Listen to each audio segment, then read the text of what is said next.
Hi, good evening. Welcome back to my YouTube channel and my name is Pratik Gupta. So today I'm bringing the third video in the series of lectures regarding the current affairs. So I got certain comments on the YouTube that sir, whether you have stopped recording the current affairs video, or is it like that we are going to have more current affairs video in the upcoming time? So the answer is yes. Now the question is what? In the first video, I recorded for 15 days, and the second video I recorded for, I would say, for a week. And now this third video, which I'm bringing today, is from 22nd of October till 10th of November 2022. That means almost, if you count, 9 days of October and then 10 days of November, that means almost, you can say, 19 days. If you talk about week, then almost 3 weeks we have passed, since our second video for the current affairs. Now the question is what? Why we have delayed it so much? See, the point is very simple, that we need to record a video when we have good amount of content that is required from the examination perspective. It's not like that we need to provide the news about the stock market, or we need to provide the news regarding the things going on in the politics or the other. Our videos are specifically designed for the purpose of UPSC civil service examination, and only that current affairs I am including as a part of the video which is relevant from the UPSC CSC syllabus perspective. Okay, so I won't say today I'm having a lot of content to provide. It's just that few things I'm having in this video today. And these things are really required, I would say, from the prelims point of view as well as mains point of view. Certain things in this video today, I would say these points, you can use it as a part of a mains answer. And then 2-3 terms we have, which, might be a possibility that UPSC will frame a question from those points in your prelims examination. Getting what I'm trying to say? So I'm starting this lecture without any delay. Okay. So the first news I would say between this particular period, which is relevant from the mains examination point of view, is regarding the India's aspiration to have around 10% share in the global exports by 2047. Okay. Now, as you know that currently we have just completed our 75 years of independence, and now 25 years are being left for 100 years. So currently, if we talk about the share of India in the global export is just 2.1%, which is being kind of very less if we talk about. Okay.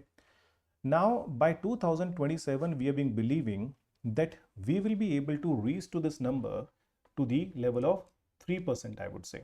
That is what we are saying, that by 2027, we will be able to reach to the number of around, 3% something. Now, the point is what?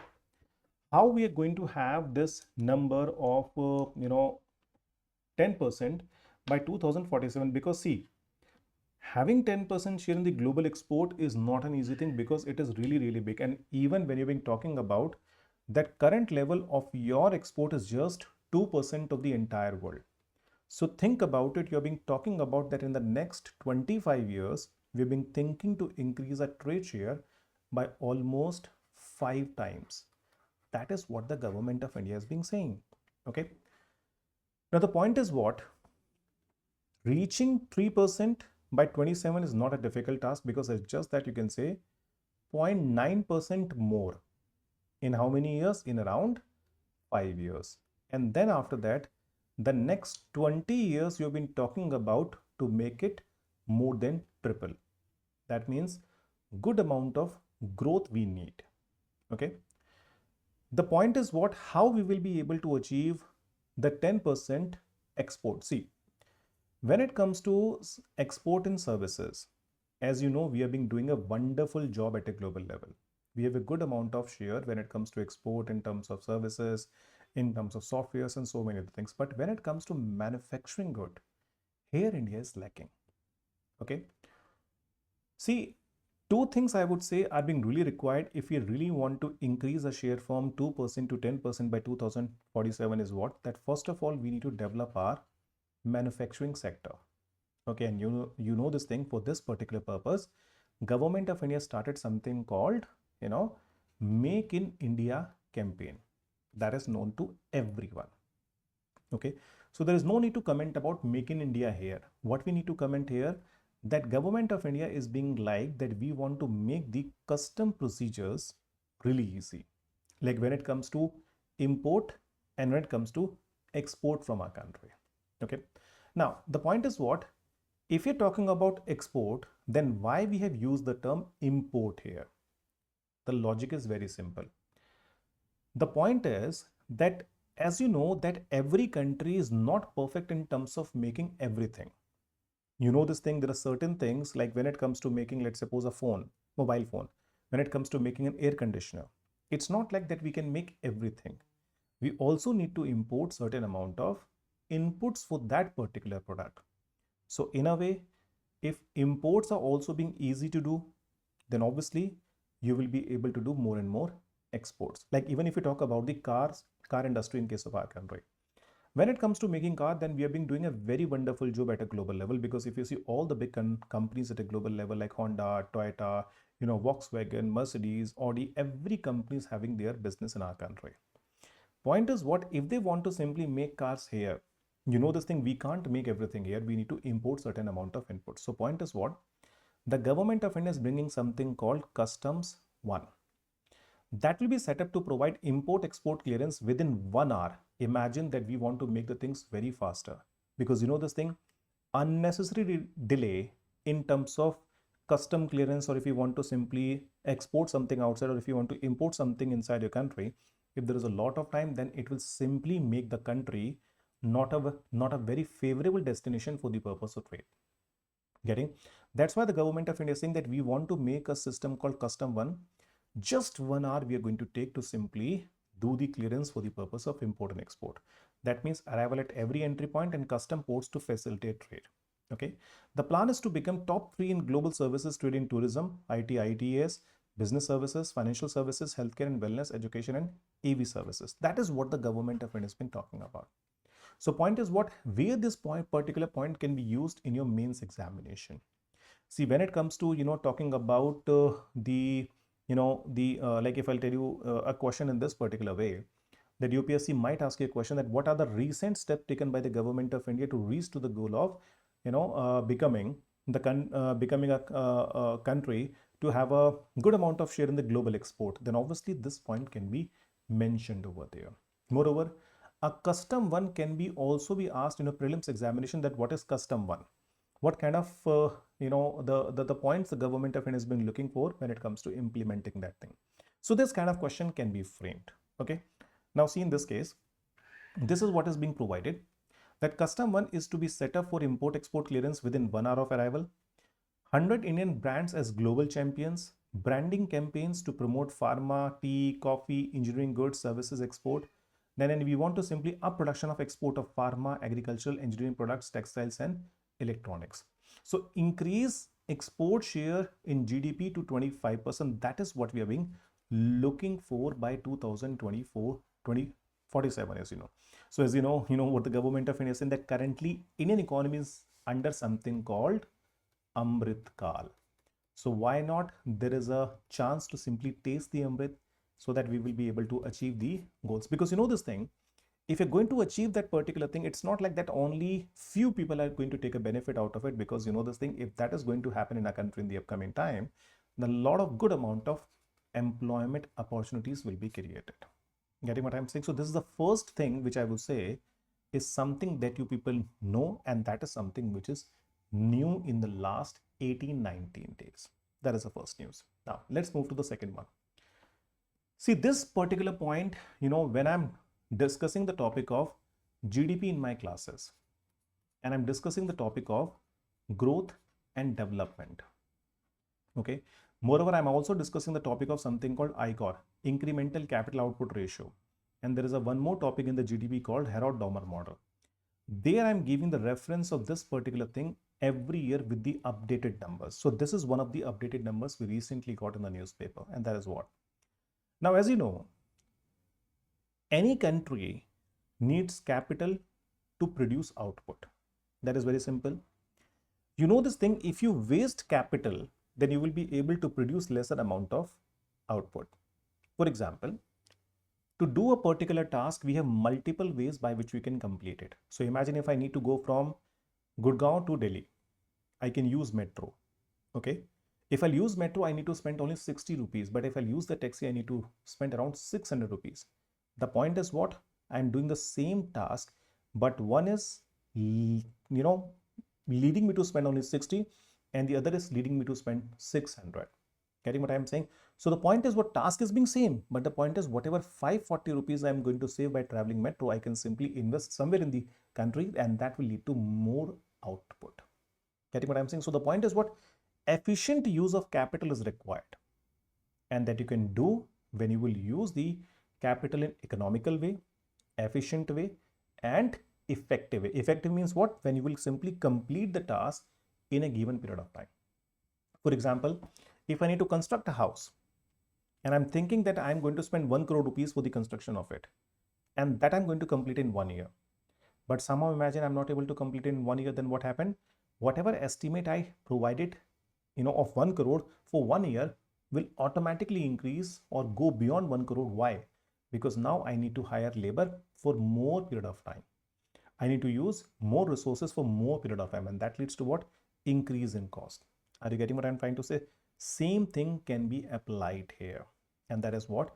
As you can see in this particular heading, 384 infrastructure projects clock 4.52 lakh crore cost overrun. Who is going to spend this money? It is the government of India is going to spend this money. Imagine the fiscal deficit of the government of India for 2022-23 estimated is around 16.6 lakh crore. If the government of India can simply save this amount of money, then think the deficit of the government of India will be automatically reduced by 4.52 lakh crore, and the deficit will be around 12 lakh crore something. So good amount of savings. But the point is what? Due to unnecessary delay, inefficiency in working, uneconomical way of working of the government of India is leading to a lot of extra expenditure. And do remember, the ultimate burden of this extra expenditure is lying on whom? Is on the taxpayer like you and me. Because government of India will simply apply tax on you and me, and they will simply collect it, and then after that they will try to simply complete it. Getting? So if you see this information, you will be amazed to see, according to Ministry of Statistics and Program Implementation, which monitors infrastructure projects of 150 crores and above, out of 1529 projects, 384 reported cost overrun, and as many as 662 projects were delayed. The total original cost of implementation of 1529 projects were 21.25 lakh crore, and their anticipated completion cost is likely to be 25.78 lakh crore, which reflects overall cost overrun of 4.52 lakh crore, 21.28% of original cost. That means almost you can say 1/5 more amount of money we're going to spend to complete these things. Are you getting what I'm trying to say? So the point is what?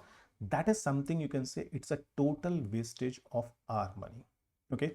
Moreover, if we talk about whatever projects have been delayed by government of India, 662, if you see, 133 projects have been delayed by 12 months around. That means 1 year. 124 projects have been delayed by around 2 years. And 276 projects have been delayed by around 5 years, imagine.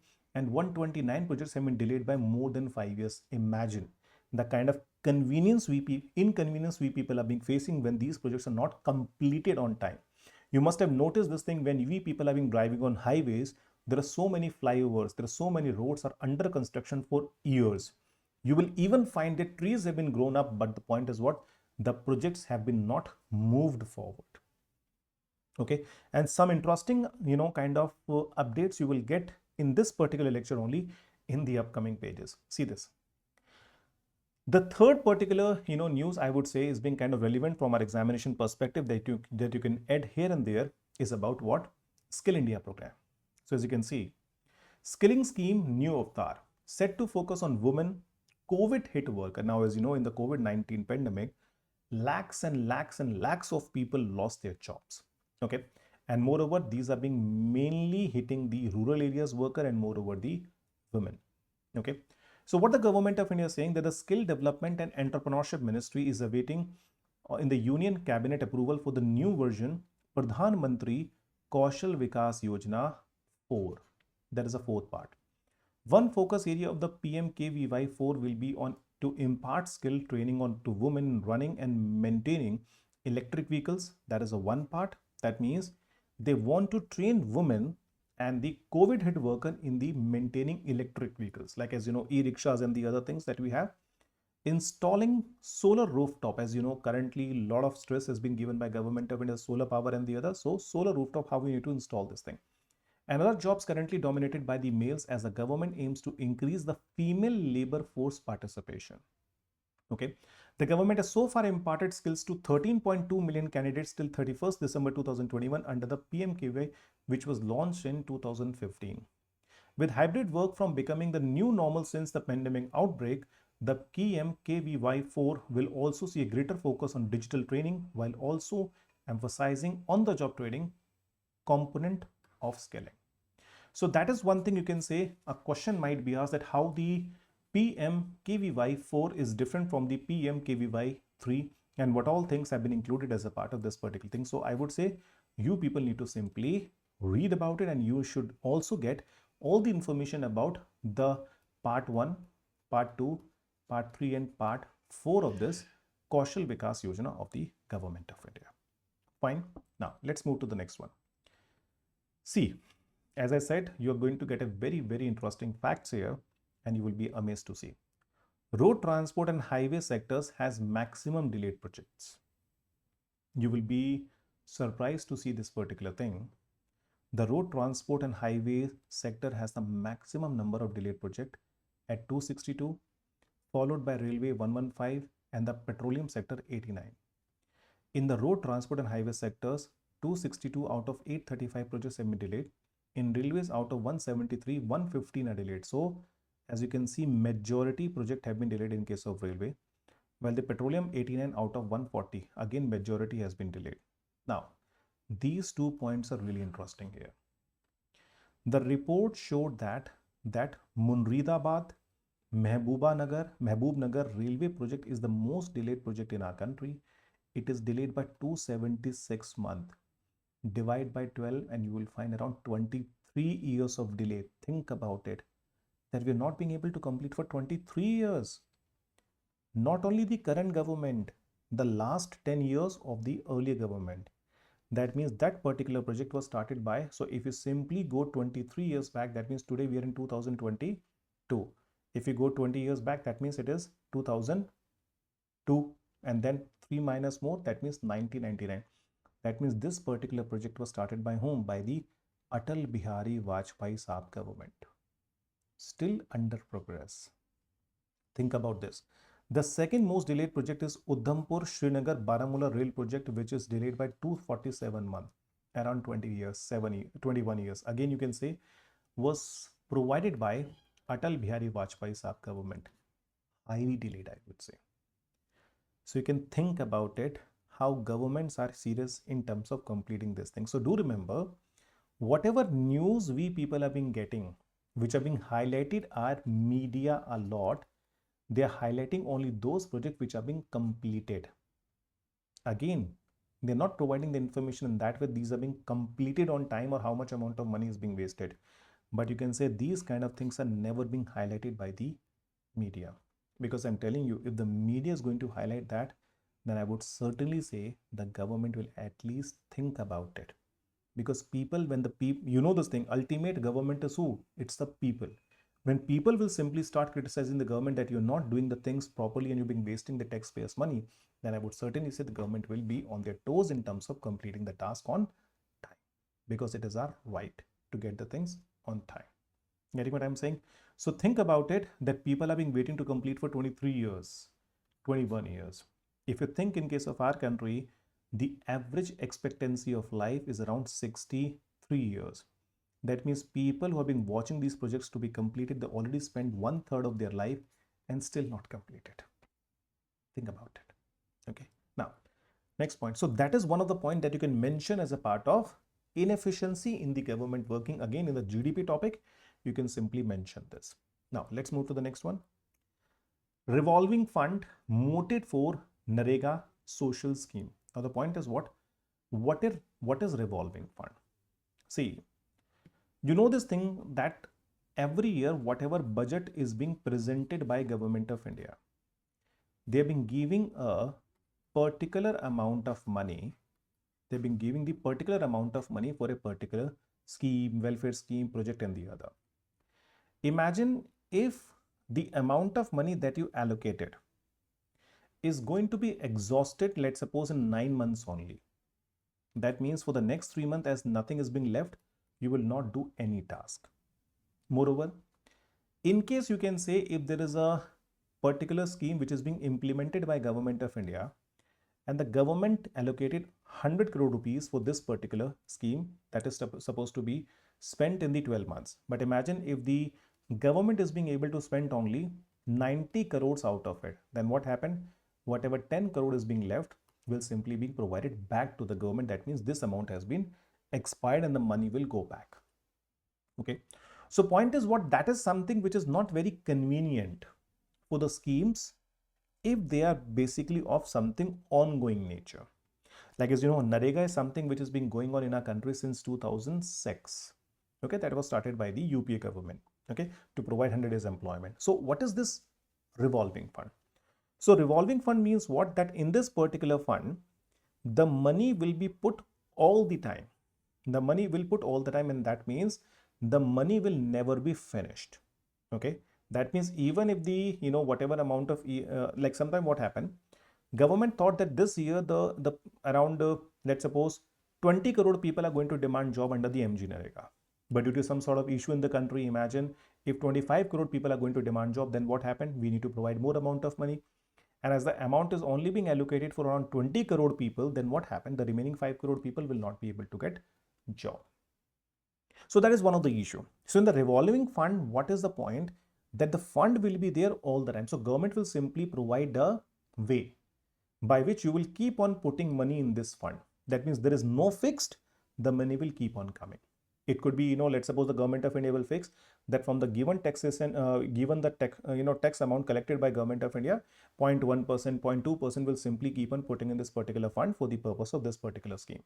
So in a way, this fund will continuously receiving money, and in a way, you will have money for these things all the time. That is what revolving fund we have.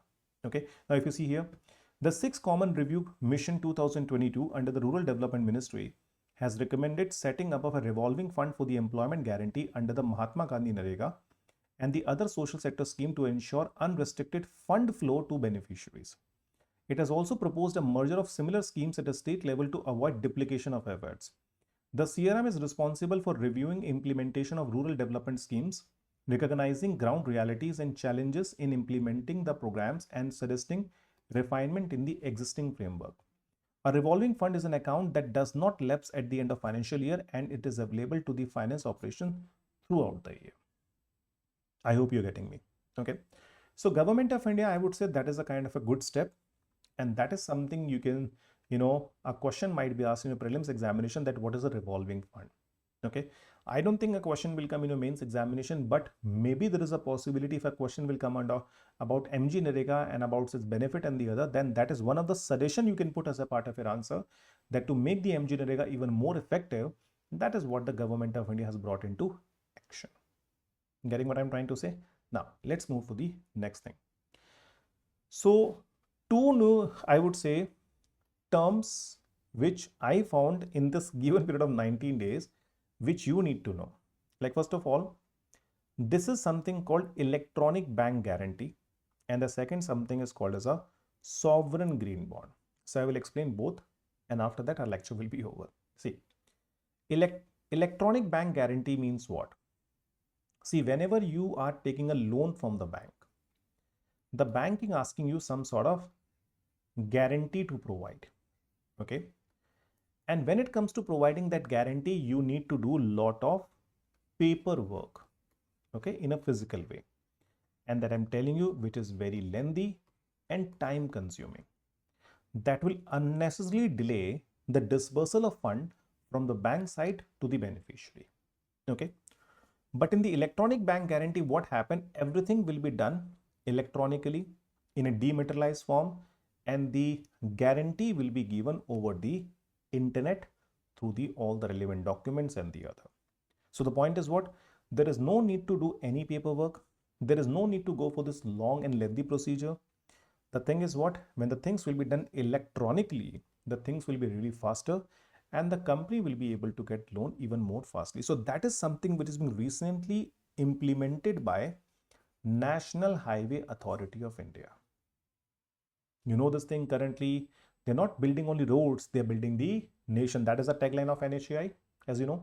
So they have basically started something called electronic bank guarantee. So might be possibility question might ask in your prelims examination that you should know about it. The second thing is what? What is sovereign green bond? See, sovereign means what? That is something issued by only the government. Bonds means a kind of a security paper, a government bond only, which is being issued by government to raise money from the market. Okay. Now, if you remember sovereign gold bond and the other, so the same way. So whatever amount of money which is being raised by government by issuing these sovereign green bond, now the point is what? Where this money is going to be used. It's very simple. This money is going to be used by the government of India for the purpose of those projects which are more of environment friendly. Okay, maybe for the purpose of solar power projects, maybe for the purpose of hydropower projects, maybe for the something of biomass project. Okay, maybe for the purpose of natural farming project. Okay, so the point is what? It's very simple, that whatever amount of money will be kind of raised by government of India from this, that is going to be used for that particular purpose only. That means for the purpose of green project. So if you can see, going green, framework unveiled for sovereign green bonds, reviewed by CICERO, rated as medium green. Okay, what does it propose? A green finance working committee headed by chief economic advisor to oversee the green bond, panel to oversee selection and projects and allocation of funds, to meet at least twice in a year to ensure allocation within 24 months. Okay, government to set up dedicated information system to maintain green register. Okay, so in a way, it's very simple that whatever amount of money, as you can see the sign also here, something of the solar panels we have. Things are very simple. Okay, so I would say that is only the things I would say which was in news, something new. Otherwise, whatever things have been coming, like the inflation data, or you can say the fiscal deficit number, because that was also in news recently, that fiscal deficit of the government of India in the first 6 months is around 32% of whatever amount of money they thought. Okay, then there was an inflation number also are going to come very soon. Then there was a information about the unemployment data also. I'm telling you, that is something which is totally factual and will not be asked by UPSC in an examination, so don't worry about it. Getting what I'm trying to say? Moreover, something, the digital currency was also in use. So why I have not included digital currency as a part of our discussion in this particular one? Because when I read the digital currency which was recently being provided by the Reserve Bank of India, certain things are not very much clear to me, I would say, frankly. Okay, like if I'll tell you, normally whatever amount of printed currency that we have, we are simply putting in the bank account, and the custodian of this money is basically the commercial bank. The point is what? Whatever digital currency which is being issued by RBI, point is what? In which account we are going to put it? Are these accounts going to be provided by the Reserve Bank of India to us or not? So that is one thing which was not very clear to me. But if you talk about the working on the digital currency, it's very simple. That instead of rupee sign, that you might receive this kind of sign called e-rupee. Okay, electronic rupee, and that you can simply use for the purpose of payment and all. Okay, so point is what? How we are going to get this money on a retail basis? I'm not very sure that how we are going to get this money and how we are going to use it. So I'm just working for the kind of various framework, guidelines, rules and regulations regarding that particular, and once this thing will be provided, I'll simply make a video on that. Okay, chaliye. Now, as you know, I'm available on the Telegram. So if you people wants to simply do a chat with me directly, then you can simply click on this and you will be able to kind of join my chat group, and there you can simply send a query and the other, and I will simply answer that. And you can also join my Telegram channel, and that is my Telegram channel. And you can also follow me on Instagram, and you can also follow me on, this thing, what you say, LinkedIn and the other. Okay, so point is what? Please subscribe my channel. Please be regular to in terms of watching the videos, and really thanks to all of you to watch this for watching this video. And I'm pretty sure that in the upcoming months I'm going to bring more and more video on my channel. Tab tak ke liye, thank you very much. Take care and bye bye. Be healthy. See you.